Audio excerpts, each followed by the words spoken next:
So if you feel like you're tight, you're restricted, you're stiff, and you're struggling to make a turn, maybe even losing posture in your backswing, then here's some exercises that will really help.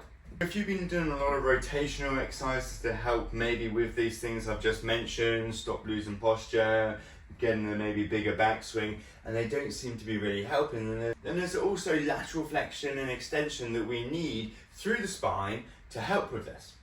So when we look at the golf swing again, we turn back, we think we're just rotating, but we're also laterally flexing, which is this move here, and then also a bit of extension compared to if you imagine that we're flexed or hunched over through the thoracic spine, then we try and make a turn, only maybe get to here compared to if I extend, then I can get a little bit further. So not to be confused with maybe a sort of reverse spine angle, but we're looking for lateral flexion and extension and rotation. So we're going to go through a couple of lateral flexion exercises and extension exercises to help with that rotation into your backswing. We're going to start with a couple of extension or thoracic spine extension exercises, and we're going to go through two of these. First up, we're going to do a cat dog.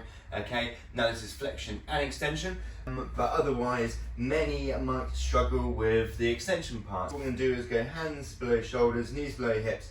Starting from here, we're going to push the back up, tuck the chin under. So this is flexion, and then we're going to arch and look up. Now we're extending lower back, upper back, okay, and neck as well. Moving from flexion position to an extended position. And firstly, it just might be good exercise to help with that awareness of where the spine is in place, but also a good mobility exercise to help work into extension, flexion, flexion. As you might feel like you're maybe more stuck in one position. Just nice and smoothly moving from one position to the other. Next up is more of a strength exercise than a stretch, but we're going to do a cobra. Not a yoga cobra, but a similar type exercise.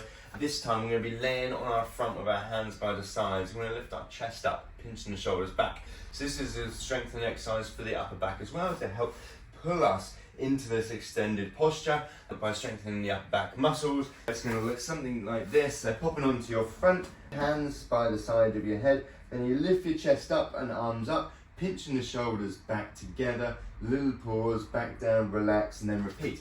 Making sure, looking down at the mat throughout, not arching the neck. We're just looking from chest up, elbows back, pinching between the shoulder blades. Feeling this one around the upper back.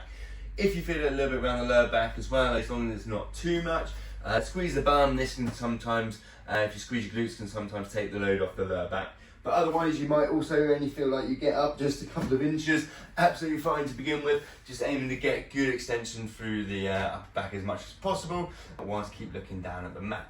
Next up, we're going to do lateral flexion. I'm going to do the first one half kneeling, which can tie in with a bit of a hip flexor stretch if you like. What we're going to do is take a big step forwards. I've got something to hold on to for a bit of balance to help with this lateral flexion. You can use a chair, a golf club, foam roller, Swiss ball.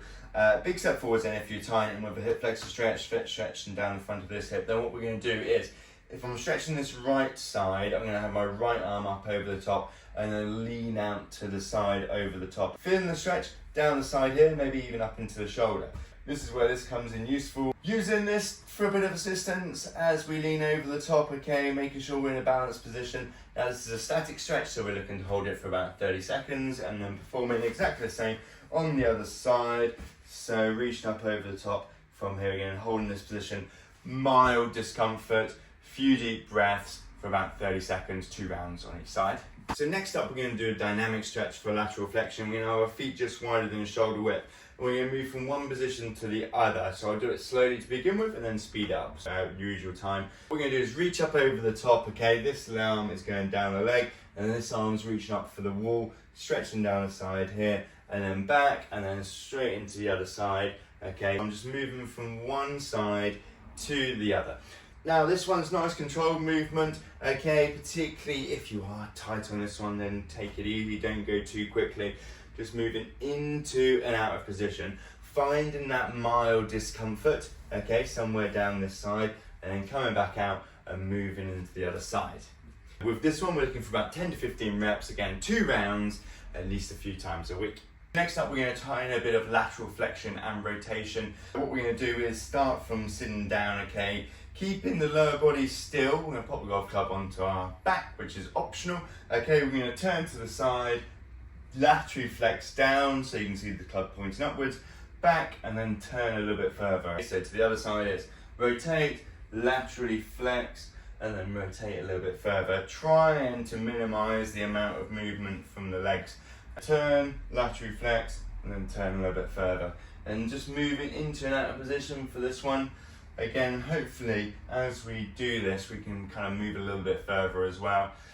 Don't need the golf club, you can do hands behind the head, or even hands across the shoulders, is absolutely fine. But otherwise, rotate, turn, elbow down, lateral flex, and then turn. So for this one, about 10 reps a side, a couple of rounds, a few times a week.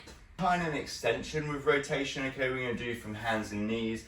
And this one we do with a hand behind the head, so it goes also tying a bit of external shoulder rotation, which is then good for that top backswing position. What we're going to do, I'll show you from the side, then from the front. Knees nice and wide for this one, and then hand behind the head, okay. We're going to go elbow down, so we're sort of flexing downwards, then we're going to extend upwards and turn backwards, aiming to get my elbow pointing towards the ceiling, okay. Pinching the shoulders back, forming a nice sort of T position here with my upper body, with my arms, and then trying to really open the chest up. So not just waving this elbow up, but really open the chest and shoulders back in this top position. From the front, this is what a couple of reps would look like. Knees nice and wide to sort of minimize any hip movement. Elbow down, elbow up, shoulders back, down, back up. Follow in my elbow with my eyes, and then really pinching the shoulders back in this top position, really opening up the chest.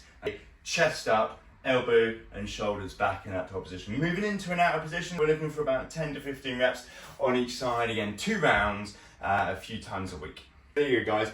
Couple of lateral flexion exercises, couple of extension exercises, and then a couple of exercises where we kind of tie in lateral flexion and rotation and extension and rotation as well to help with better posture, maintaining better dynamic posture, better turn into our backswing, and also maybe help with our follow through positions as well. But if we can have better movement around the thoracic spine, I think we can have a more efficient and more powerful golf swing. If you're looking to find out what's limiting your swing, click the link in the description box below to book a golf fitness assessment, either in person or online.